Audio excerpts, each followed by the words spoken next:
you have to accept the fact that you're a scavenger and you're trying to figure out where I can eat. I just need this protein, I just need these carbs. You mentioned McDonald's. You can always, I've done this during a prep. Food spoil, whatever, throw it away. I'm like, wow, like there's only a freaking McDonald's and a Wendy's in this airport. What am I gonna do? You can always get a grilled chicken breast. It's pretty neat now that, you know, even McDonald's of all places has, you know, somewhat healthy eating. You can go get a burger without the bun, you can get it with lettuce. You just become more resourceful. I was actually very fortunate being in Denver where we had Chipotle, you know, and that's where it started. So I realized that I can always get, you know, rice and beef and rice, you know, chicken and stuff like that. And you can still go, to be completely honest, I've gone to very many restaurants, not had to bring my food. I hate eating out of Tupperware, so I like my food cooked fresh if I can do it.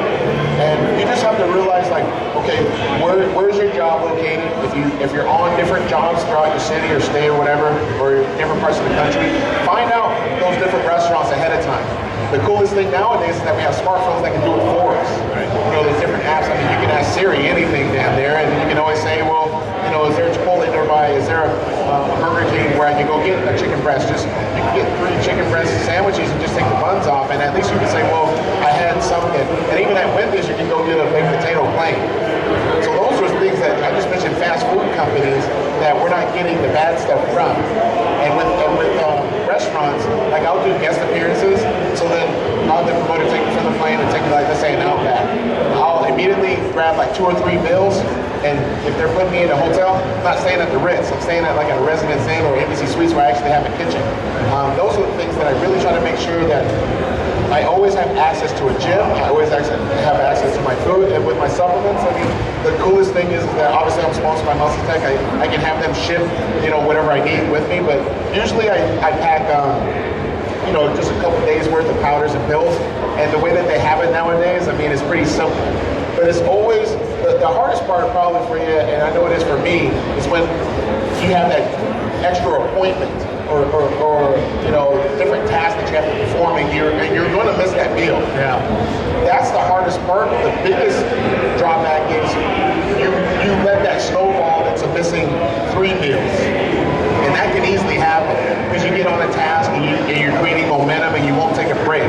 But sometimes you need to, just like how some people take a smoke break for 10 minutes, we need to take a break to, you know, go chug down a protein shake or you know, just eat half that meal and you can eat that other half later. And that's just one of those things where it takes a lot of practice. I mean, my first 5 years, I've been bodybuilding for 10 years, I'd probably say those first 5 years, I was horrible at it. And then you just learn to be more resourceful of those restaurants around you and not be afraid to tell that person, hey, look, I need this thing cooked medium. I don't want any oil used on it. I actually learned this a lot from Jay. Like, we'll go eat pasta and different rice. And you can go to Chipotle even and tell them, I want just regular rice. I don't want the rice that you guys serve, because that's the rice that has like the cilantro and they pour like a bunch of butter on it and stuff. You can actually tell them, but how many people in here knew that? You know, it's like only a few people knew that, right? So you have to be willing to just ask for it. Yeah, I don't even go with the rice. I'll have the burrito and the tortilla is the carb. Okay. With just the meat, the vegetables, a little bit of salsa, and a little guacamole. Which you do the beans too? I don't do the beans. Right. The bean is too filling. There's so much, you know. I think that also the other thing is you have to realize too is if it's, you know, the regular flour or the corn tortilla, how that plays a role with you, because a lot of people fail to realize that sometimes that, you know, has like wheat gluten that can enhance inflammation and stuff and make you feel bloated and things of that nature. So that's something that I think we're all a little bit aware of, you know, with gluten-free products now. But I would probably, for me, look at maybe doing more of those burrito bowls, because the tortilla, I mean, it doesn't provide the same carb value. Yeah. You know, it may taste better, you know, and it may be easier to eat. But you can actually kind of monitor that a little bit different when you're scooping that out. You can kind of gauge eventually. You have so many meals, you can kind of tell like each scoop is, you know, a certain amount of carbs. Whereas that tortilla, I don't know if we know that off the top of our head. Right. Well, is it brown rice or white rice better? You know what's funny about that? Like, I got a huge argument with a couple of buddies of mine about this the other day, and I I would say brown, for dieting purposes, but for what I'm doing, like I've been able to diet on white rice throughout the whole entire Olympia prep. But my goal is different. Like I'm one of those guys that actually grows into contest shape, whereas some guys, like I know the gentleman I was just up here before, he's coming down in weight. I usually start a prep around 260, and I can hold that weight, the entire time. So to answer your question, I would probably say, for the average person, brown, stick with that. But that's when we have to start charting how we look and how we feel, because in competition, we're trying to get the best of both worlds. We're trying to get, shredded, but still stay big, still stay full. One of the biggest things that I hear people say is that I was too flat. My muscles are flat. Well, I'm gonna tell you, brown rice, it's gonna flatten you out. It is. It's just the way it is. It doesn't have the same, glycemic index as a white rice. It doesn't fill you up as much. But it's just something that you have to play with, and that's where the pictures and you documenting your progress really helps. Yeah, I'm starting a new program now. That's why I'm getting asked these questions. I want to sit down on this question, but tell us how much you're making your food and how you're doing that to manage it without having bark tasting chicken 3 days later. Well, the good thing for me is that I actually work from home, so it's a little bit easier for myself. I love fresh food. I hate cooking food the night before and storing it in the fridge. But then again, sometimes